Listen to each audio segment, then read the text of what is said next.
Anyway, bago po ako gumawa pa ng ibang mga bagay, meron pong nakaka-intrigang mga balita na nakarating sa akin galing sa mga kaklase ko nung 17th Congress. Kung maalala nyo, ako naman po ay naging miyembro rin ng Kongreso at dahil dyan, marami naman tayong mga matalik na kaibigan na nagsasabi pa sa akin ng mga bali-balita. At ang balita na nakuha ko sa aking mga kaibigan ng 17th Congress ay magkakaroon daw ng coup dito sa darating na linggo at magkakaroon ng bagong speaker. Tatanggalin daw si Tambaluslos. Now, of course, ang sinasabi nila, bali-balita, ang papalit daw itong si Albi Benitez ng Bacolod. No? At pag-usapan natin ito. Tama ba o hindi? Well, ewan po. No? Malalaman naman natin yan sa darating na linggo kung talagang matatanggal si Tambaluslos. Sana nga po. Dahil alam nyo naman, ako mismo, no?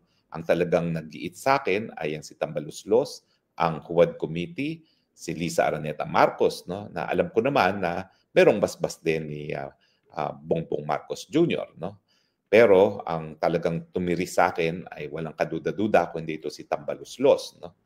Now, unang-una, may interes ba ang Marcos Jr. na tanggalin ang kanyang pinsan? May interes ba ang kanyang may bahay na Lisa Araneta Marcos na tanggalin si Tambaluslos? Tingin ko ang kasagutan ay oo. Bakit? Kung mapapansin nyo, naghuhugas kamay itong si Marcos Jr. dito sa kababalaghang mga nangyayari sa mga flood control projects. At nung kailan lang, parang kahapon lamang, ang Executive Secretary, si dating Chief Justice Bersamin, nag-issue pa ng statement. Hoy, mga miyembro ng Kongreso, huwag niyong ibabaling ang sisi sa amin sa ekutibo dyan sa mga kababalaghan ng flood control project. Ibig sabihin, nasasaktan talaga si Marcos Jr. dito sa mga flood control controversy dahil ang katotohanan, siya naman talaga ang dapat sisihin. Bakit? Unang-una, siya nagbigay ng suporta sa liderato ng Kamara de Representante. Sa katunayan po, sa kasaysayan ng Pilipinas, walang nagiging speaker na hindi binibigyan basbas ng presidente. So kung ano man ang patakaran na pinatupad ni Tambaluslos dyan sa Kamara, yan ay dahil sinuportahan ni Marcos Jr. na mag-i-speaker si Tambaluslos.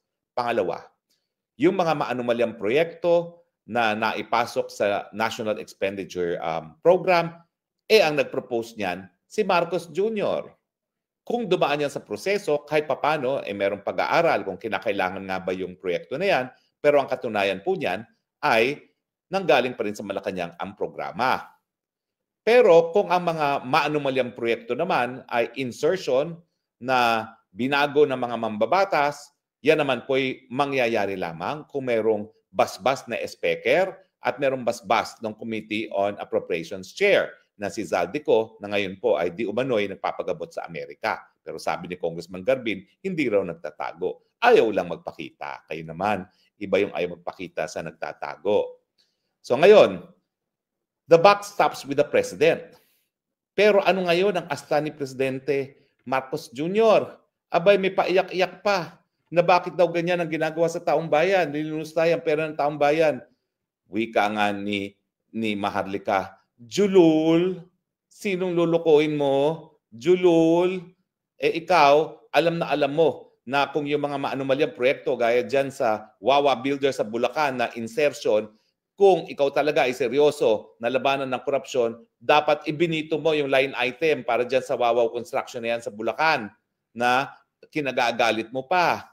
Pangalawa, 3 budget na ang napasa ng Tambaluslos. Alam mo ng patakaran dyan na 60% nawawala sa korupsyon. Bakit ko sinasabi yan? Naging congressman at senatong ka rin eh. Alam mo naman ang patakaran dyan, wag na tayo makipagplastikan, wag na tayo magpaligoy-ligoy. Ikaw ay district congressman. So alam mo na ang kubra mo nanggagaling sa district engineer. Siguro hindi mo alam, napakataas na ngayon ng nawawala sa taripa na sasaka. Pero I am sure, naririnig mo naman yan. Bakit? Kasi meron ka rin ibang mga kamag-anak na nakaupo dyan kasama na sarili mong anak. Alam nyo ba, yung si Sandro, yung yan ay nag-i-intern pa lang, hindi pa siya kongresista, doon sa opisina ng kanyang tito, no? Alam mo sabi niya, at narinig ko yan mismo sa kanyang bibig, they are so corrupt in Congress. So alam Alam ni Sandro Marcos ang mga kababalaghan at huwag mong sabihin na hindi mo alam na ang SOP ngayon sa Kongreso umaabot na ng 60% kasi nga ang mga congressman para man lang makakuha ng proyekto, kinakailangan magbigay sa mga tao sa Committee on Appropriations, sa opisina ng kung sino man, sa opisina ng SPECER. O, di ba? So, julul. Huwag ibaling sa iba ang sisi. Ibaling mo pa rin sa'yo, Marcos Jr. ang sisi sa flood control. Pero maibalik tayo. Anong interes ni Marcos Jr. at ni Lisa Aranate Marcos na tanggalin ng tambaluslos? Walang interes nila, ayaw nila na silang masisi sa flood control. So hahanap sila ng Paul Guy. Ang gagawin nilang Paul Guy, SPECER. Para magalit ang tao kay SPECER lamang at hindi sa kanila. At yan yung konteksto na nagsabi si Bersamin, hoy, kayong mga kongresista, huwag yung ibaling sa ehekutibo ang sisi sa mga kababalaghan sa flood control project.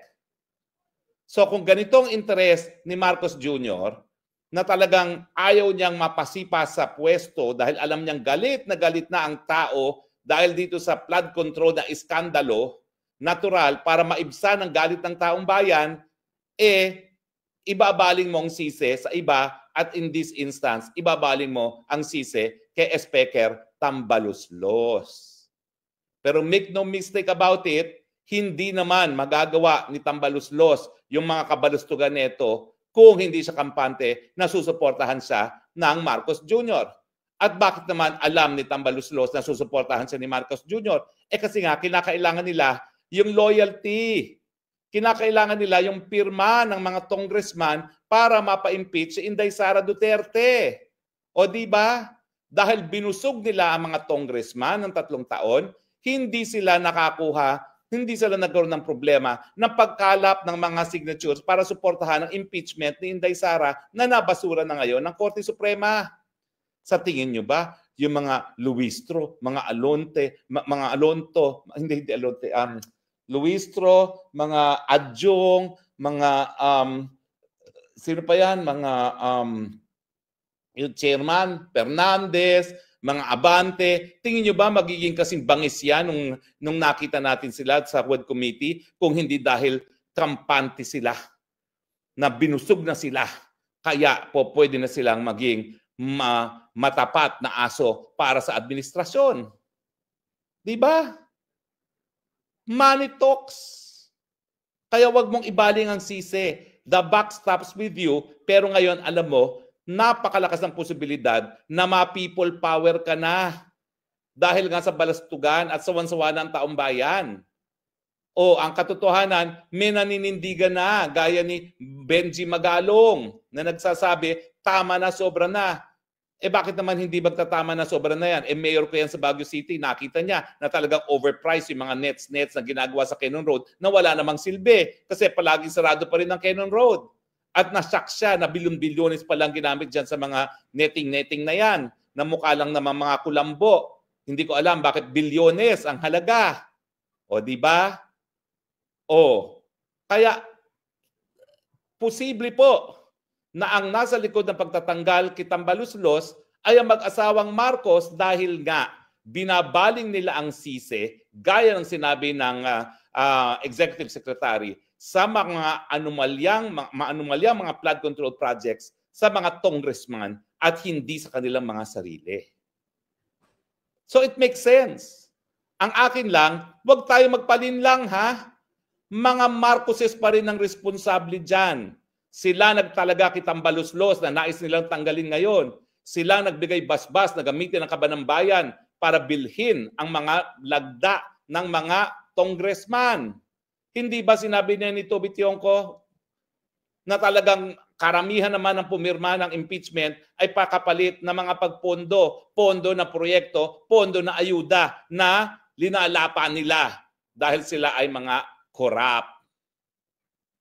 So, kung ang motivation ang pag-uusapan at yung realidad na wala namang umuupong SPECER na hindi binibigyan ng basbas ng presidente kasi nga ang impluwensya ng presidente sa mga congressman ay yung pantaon ng budget. na kapag hindi ka loyal sa presidente, wala kang budget. Ilang beses na nangyari yan. Na yung mga oposisyon, talagang na zero budget sa kanilang mga distrito. Alam mo na yung mga congressman na yan, kahit sabihin mong nagmamalinis, lahat yan ay umaasa sa SOP. Ang problema na nga lang ngayon, yung taong bayan tinanggap yung SOP dahil akala nila dati 10% at 5%, na-shock sila nang nalaman nila 60% na pala ang napupunta sa korupsyon. O, di ba? So, okay, number 1. It is to the interest ng mga Marcoses na matanggal si Tambaluslos kasi masyado na siyang mabaho. Masyado nang mabaho silang dalawa in tandem. At linilihis nila ngayon ang issue, ang sisi. Binabaling nila ang sisi kay Tambaluslos dahil alam nila baka ma-people power na sila. Now, ang tanong, bakit si Albi Benitez? Alam niyo si Albi, wala naman kami masamang tinapay niyan. Okay? Aaminin ko po. In fact, nagpahiram pa sa akin yan ng eroplano siguro 2-3 beses nung ako'y kumakandidato para sa Senado at nagpapasalamat naman ako sa kanya. Pero kung titignan mo talaga, galit din ang tao sa online gaming, bakit Albi Benitez ang iupong speaker? Alam nating lahat na ang negosyo talaga ni Albi Benitez sa mulat mula online gaming. Kasama na yan yung naging partner sila ni Congressman Arnie Tevez, no? So bakit siya? Well, dyan naman po papasok yung mga bibuwit na aking mga kaibigan sa 17th Congress.